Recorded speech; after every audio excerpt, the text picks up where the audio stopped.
ఏమి ఇవ్వాల్సిన అవసరం లేదు. జగన్మోహన్ రెడ్డి అనే నాయకుడు మీద ఒక నమ్మకం. రెండోది, మీ మీద నమ్మకం లేక ఇప్పుడు ఒక మనిషి నీ దగ్గరకు వచ్చానన్నా, నీ దగ్గరకు వచ్చిన అన్నీ నీ దగ్గర ఉన్నాయి, బలం నీ దగ్గర ఉంది, డబ్బు నీ దగ్గర ఉంది. 100 చెప్పాలంటే వాళ్ళంత డబ్బు మా దగ్గర అయితే లేదు కదా, లేదు. కానీ నీ దగ్గర లేనిది మా దగ్గర ఒకటి ఉంది. ఏంటంటే మీ దగ్గర లేనిది మా దగ్గర ఉన్నది. మీరు మనిషిని పట్టించుకోకపోవటం, మిమ్మల్ని మనిషిని హీనంగా చూడటం. ఈరోజు నేను నిజంగా ఒకటే అడుగుతున్నా, పోయిన కార్పొరేటర్లు అందరినీ మా దగ్గరికి మీరు రావాలనో లేదు, మిమ్మల్ని ఎంత హీనంగా ఎంత నీచంగా మీ వాళ్ళు మాట్లాడుతున్న భాష ఇది నిజం కాదా?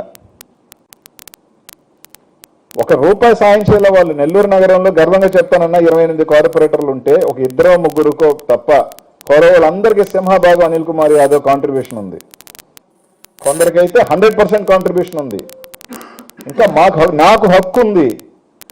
కానీ ఒక హక్కు లేనివాడు ఒక టికెట్ ఇలా ₹1 ఖర్చు పెట్టాలా, వాళ్ళ స్థాయికి తీసుకొచ్చేవాడు ఏమి రాలా. కానీ వాళ్ళు వచ్చి మిమ్మల్ని నీ అంతు చూస్తాం, నేను గంజాయి కేసు పెడతాను, నీ భార్య మీద గంజాయి కేసు పెడతాం, నీ కూతురు మీద గంజాయి కేసు పెడతాం, నీ కొడుకుని ఇది చేస్తాం, నీ ఇది చేస్తాం అని నీచంగా మాట్లాడుతున్నారంటే వాళ్ళ ఆత్మాభిమానం ఉందో లేదో, అంత హీనంగా ఉండాల్సిన అవసరం ఏంటో మనిషి పలకరింపు లేదు. వాళ్ళ ఎమ్మెల్యేను వాళ్ళ మంత్రిని చూసే పరిస్థితే లేదు. దేవుడికి వెళ్తే నువ్వు ఎవరు అని చెప్పి ఫలానా అని చెప్పుకొని గుర్తించే పరిస్థితే లేకుండా ఆడ ఉన్నమాట వాళ్ళ అంతరాత్మకి వాళ్ళు చెప్పి లేదు లేదు మేము బాగా ఉన్నామని చెప్పొచ్చు ఈరోజు.